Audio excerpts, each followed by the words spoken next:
ভাই তাকায় দেখো, আমি একটা স্বর্ণের চেন পাইছি। আরে মোর খোদা, এই স্বর্ণের চেন এনে কই থেকে আইলো? করতে সেটা দেখার বিষয় নেই। শুনো, এটা আমি পাইছি, এটা আমি বেচে দেবো, বেচে অনেকগুলো টাকা হইব। আমি একটা নতুন ঘর উঠামু। এই না না, এরকম কাম করানো যাইব না।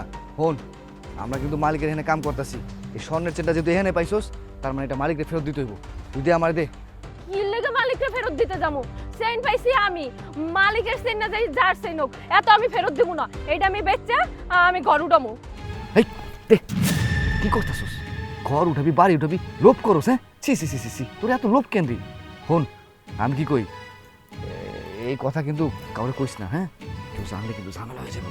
তাছাড়া এক কাম করি, এই চেনটা যখন পায়ে গেছি, মাহাজনটা যাই ফেরত দেয়। ঠিক আছে, তুই কাম কর, কাম কর। দেখছো কেমন আকাইমার করে আকাইমার, চেইনটা পাইছি আমি, হ্যাঁ ফেরত দিতে গেছে। সততা দেখায়, সততা বেচে পেটে ভাতই বেহানে। হয় কি ভাবছি, এরকম একটা স্বর্ণের চেন আমি মহাজনটা ফেরত দিব? আমার কি পাগল কুত্তায় কামড় দিছে? কি দামি স্বর্ণের চেন মনে হইতেছে। হ্যাঁ, বেচলে না হইলেও তো 3-4 লাখ টাকা তো পাবো।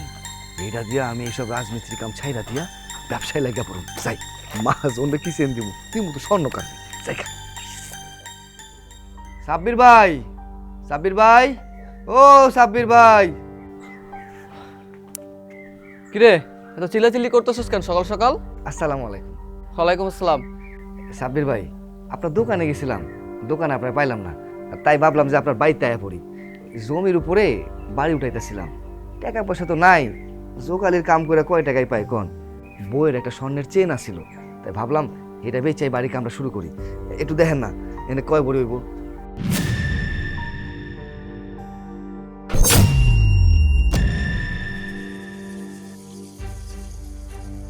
কি রে, এতদিন তো তোরে ভালো ভাবতাম রে, তুই এবার ভন্ডামি কবে থেকে শুরু করলি? এটা কি স্বর্ণের চেন? এটা তো ইমিটেশনের চেন। কই থেকে পাইছিস তুই এই চেন? আর আমার কাছে ব্যস্ত আইছিস না, ভন্ডামি শুরু করছিস। ধর তোর চেন ধর। এটা আপনি কি কইতেছেন? এটা ইমিটেশনের চেন? আমার শ্বশুরে তো কইছিল যে স্বর্ণের চেন কই আমার বউরে দিছিল। কি জানি আমার শ্বশুরে মনে হয় আমার লগে বাটপারি করছে। তুই যেমন তোর শ্বশুরও তেমন। যা ভাই যা, ভাগ। আইসা ভাই, তাহলে আমি আসি। যত সব।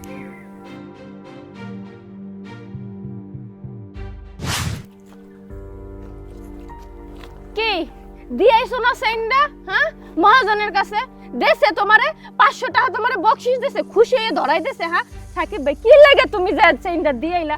হ্যাঁ সেইটা চেইনটা যদি আমি বেচতাম, আমার সংসারে একটু উন্নতি হইতো, 3 বেলা একটু খাইতে পারতাম, একটা সুন্দর ঘর উঠাইতে পারতাম। এই টিনের চালের বৃষ্টি পরে হেয়ের মধ্যে ঘুমাইতে পোলাপান লইয়া। চেনটার মহাজনটা দিলাম কই? লগে কইরাই তো লই আইছি। ও আল্লাহ, সাকিব ভাই ফেরত দাও নাই? আমি জানতাম তুমি আমার কষ্টটা বুঝবা। চেইনটা আমি রাখিয়া দিই। এটা বেচে আর কোনো লাভ হইব না। এটা ইমিটেশনের চেন, স্বর্ণের না। ও কি কো, এটা স্বর্ণের না? তুমি ভুল কইতেছো, এটা স্বর্ণের। ভালো করে দেখো।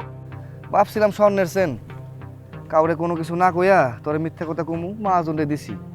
কিন্তু আমার ধান্দা ছিল আমি বাজারে গিয়া বিক্রি করব। বাজারে যায় শুনি এটা ইমিটেশনের চেন।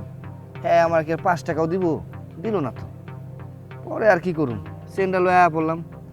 আসলে বুঝছস, লোভে পইরা গেছিলাম, লোভে পইরা এসব করছিলাম। আমি তো ভুলেই গেছি উপরে যে আল্লাহ আছে, হ্যাঁ যতক্ষণ পর্যন্ত আমাকে ভাগ্য নির্ধারণ করবো না, আমাকে জীবনে সফলতা আনবো না, ততক্ষণ পর্যন্ত আমরা যত যাই করি না কেন কোনো কিছু হইব না। হুদাহুদি খালি লোভ করলাম, লোভ করে তোর ওঠা করতে চাইছিলাম, কিছু মনে করিস না। ঠিকই কইছো, আমি নিজেও তো লোভে পড়ে গেছিলাম। একদম ইটের সিপার মধ্যে একটা চেইন পাইছি, এটা বেচতে একলা আমি বাড়ি গাড়ি সব করে ঢালাইতাছি, অথচ তাও ভাবিই নাই যে এটা ভুল কাম। আসলে কি জানো সাকিব ভাই, আমাগো না আল্লাহ চাই সৎ পথে যেন থাকি, সৎ পথে কাম কইরা যেন আমরা উপার্জন করি, এর লেগে না এইটা হইছে। আর দাও কি একটা ভেজাল বাইজে গেছিল, একো চেইনের লেগে তোমার লগে আমার সম্পর্কটাই নষ্ট হয়ে গেছিল। ও, একদম ঠিক কথা কইছস। আল্লাহ চায় তাকে বান্দা যেন সবসময় সৎ পথে চলে, হালাল রুজি করে। কিন্তু আমরা একটু বেপথে যাইতেছিলাম। যাই হোক, আল্লাহ বাঁচাই লইছে। আমগো মধ্যে লোভের কারণে সম্পর্কটা এখনই নষ্ট হয়ে যেত। একটা কথা মনে রাখিস, জীবনে কখনো লোভ করা যাবো না। ঠিক আছে, ল।